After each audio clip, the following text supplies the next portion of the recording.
Hello everybody, it's Wednesday. Yes, we fared fine so far from the storm.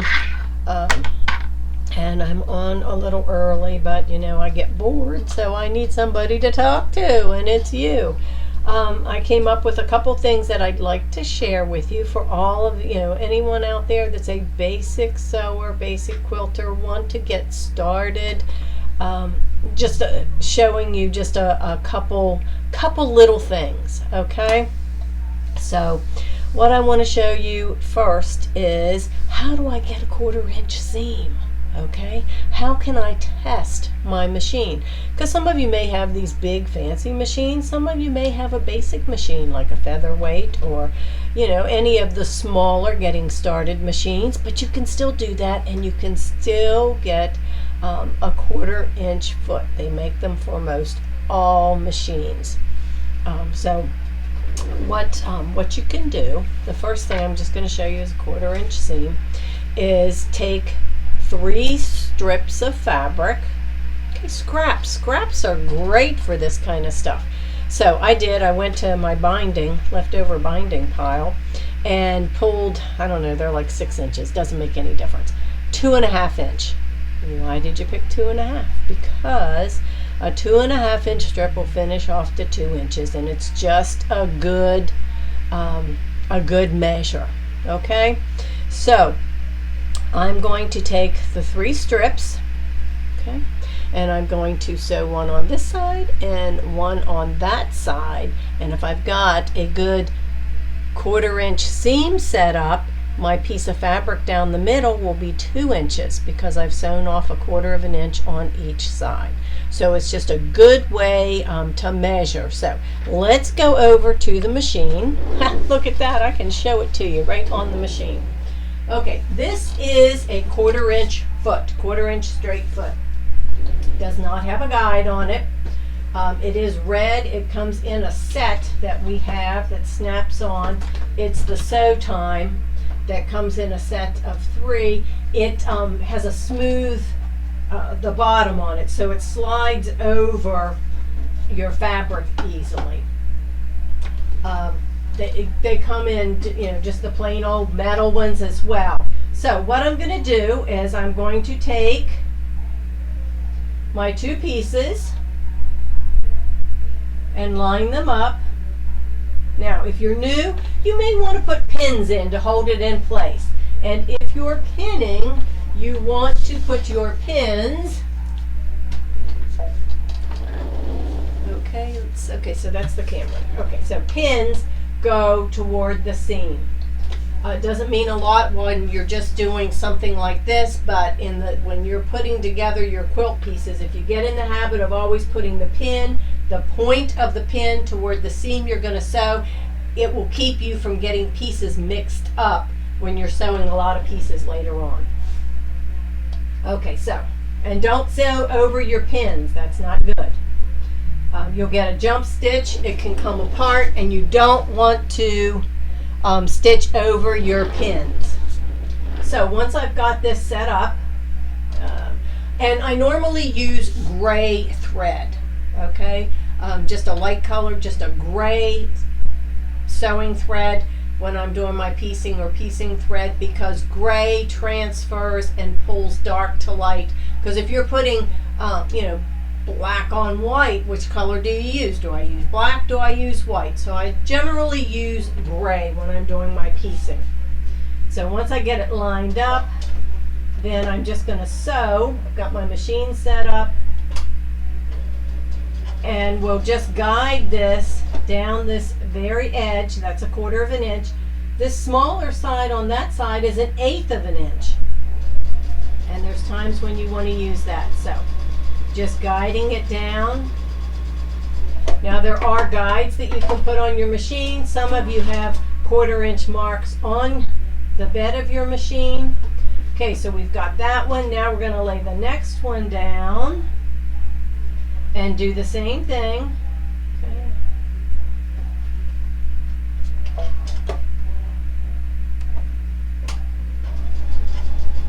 And we're just going to sew.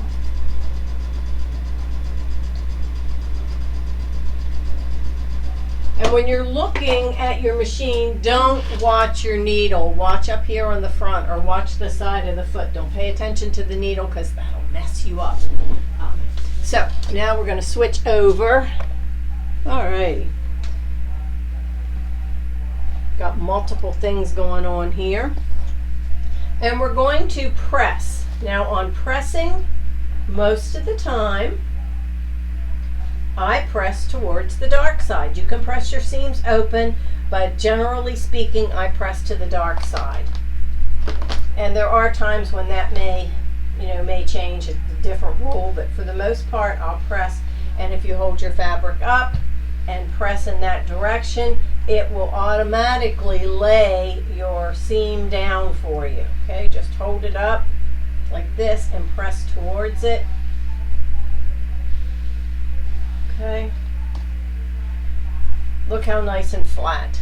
Then you can always turn it over on the on the other side.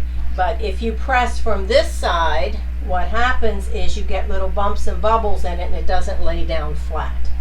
So now, remember I had 3 2.5 inch strips. I should be able to lay my ruler down and measure, and bingo, perfect.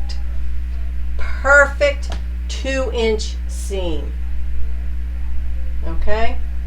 In quilting, if you go off a little bit in the beginning, it's going to keep going off and you'll wonder why your seams don't match up.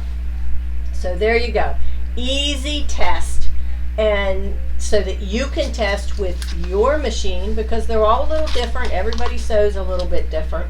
But that's an easy test to make sure. If it's not, then you can adjust things. You can adjust the width of your needle, moving it left or right, so that you have your 1/4 inch seams, okay? Now,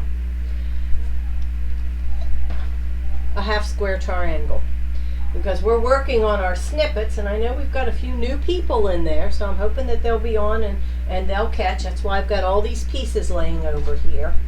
Half square triangles. They're fun, they're easy, and you can make tons of designs. If you look at the quilt on the wall behind me, there are lots of half square triangles in there.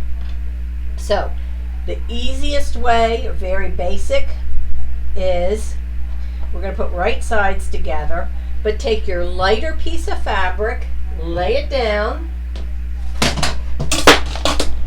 Yep, there goes my ruler. Okay. Lay it down. Make sure you've got a ruler that has a 45-degree angle on it. Okay, just a 45. This one, most of them have 45, 60s, and 30s. But a 45, you lay that 45 down right along the edge and just slide it up or down so that this point edge here and that point are on the 2 corners. Then take your marking device and draw a line. Now this one already has one. The best way to do it is start in the middle and go out in one direction, then go back to the middle and start out in the other direction. That way you don't get any little bumps and jumps along the way. Marking devices, lots of different ones. My favorite is the Quilter Select Self Erase. It's purple.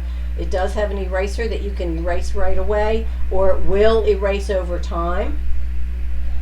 But you also need something that writes on the dark. So you need to have 2 different ones. Something writes on dark, something writes on light. Always test before you use it. So now, once I've got my line, I can take my 2 pieces, and to make a half square triangle, I am going to adjust. I'm going to use that same foot that I just used, and instead of the edge of the fabric, I'm going to run it down this edge and up the other side. This line that we drew becomes a cut line. It's not a stitch line. So let's go do that. Okay, so we're back to the machine, and I'm going to use the edge of my foot on the line that I just drew. Adjust this up a little bit so I get started right on the fabric, and then I'm going to sew. Not watching the needle, I'm paying attention to this line along the edge of the foot, holding back here, just guiding it, not holding it tight. Okay, now you get to the end. You can cut your thread, lift it up. I'm going to turn it around and do the same thing, using the line that I drew as the line on the edge of my fabric. Okay, that's what's going to be on the guide.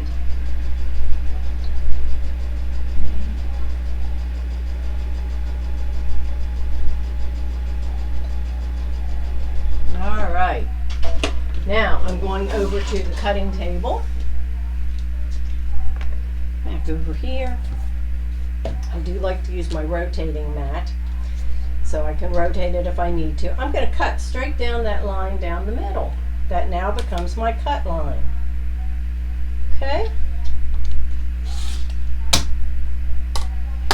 Now look, half square triangle. Again, take it and press.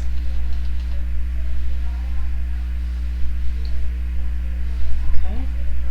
We're just going to press them.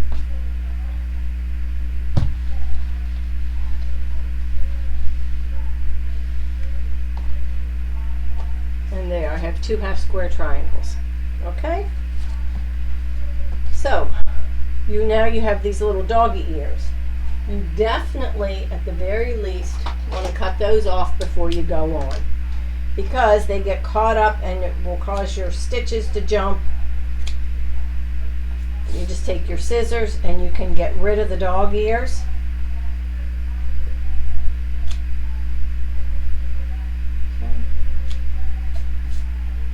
Now, if you're piecing them together, we're going to switch gears here, because this is one of the blocks that we're working on for our quilt, and we're going to be matching a 2.5 half square triangle is going to be matched up with a square. Those squares are already cut 2.5 inches. Now, first thing I'm going to do is I'm going to make sure that this block is pressed. A wool pressing mat is your friend, because the heat comes from the bottom, the wool up on the fabric, from the top, of course, the iron, and it lays down nice and flat. But when I lay this down, I can see it's not even. I see some other color underneath it. So we want to square these up. Now, to square, small square rulers work great, or you can use the other ruler that you have. I know that this needs to be 2.5 inches. The most important thing to have on your ruler is that 45-degree line. So I'm going to lay this down so that, just like this, I have 2.5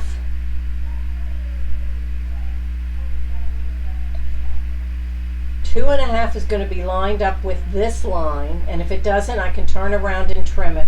Like I said, most important is that this line goes right down the middle. That's your 45-degree angle. Then I can trim off any excess.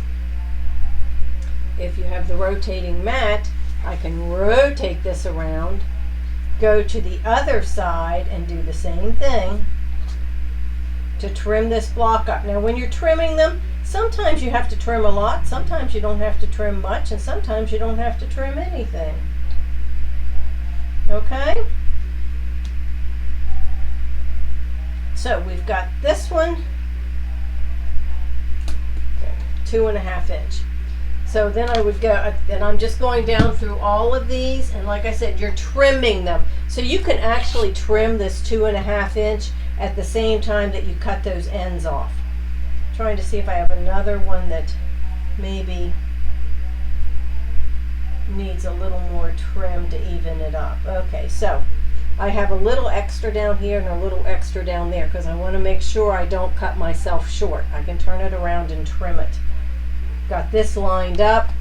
I'll cut that much off, rotate it, cut this much off, rotate it around, move my ruler down, back down to the, clean it off, make sure I don't have those extra pieces on there. and lay it down and make sure it's 2.5. I've got a dotted line there, dotted line there, the dotted line in the middle, and the only thing I'm going to be cutting off is that little bit of a dog ear. Now I've got my 2.5-inch squares that will match up with the other squares. If you don't take the time to do this, what happens is as you go along, things start to get skewed. You start pulling on your half square triangles to get them to fit. Then you get bumps and bubbles and stuff in your project. So quilting is one of those things where you take your time, measure twice, cut once, and then when you go to sew your pieces, you take, let's see, I don't have two. When you go to sew pieces together, see, I just have some leftovers here. If I wanted to match up two pieces, okay, I would take, if they're supposed to be the same size, you take and put a pin in this end, then you go down to the other end and put a pin, and then as you lay it down and put your, keep dividing it up and put more pins in to hold it in place, it'll lay smooth. If you just start at one end and go down, guaranteed one end, they're not going to match at the end. One's going to be longer or shorter. So I just thought today was a good day, since we just started that quilt yesterday, to give you a few little hints and tips about working on any piecing, anything that you're doing. So make it a great afternoon. Go sew something. Tomorrow, 2 to 4, which is Thursday, we will have our Bijou Wonder, and we'll be on Facebook Live the last day of the month. Can you believe it? August, the last day of the month. We'll be on and chat with you, have some new things, have some new stuff coming up on the calendar, and everybody stay safe. So have a good time, and we'll check back in with you on tomorrow.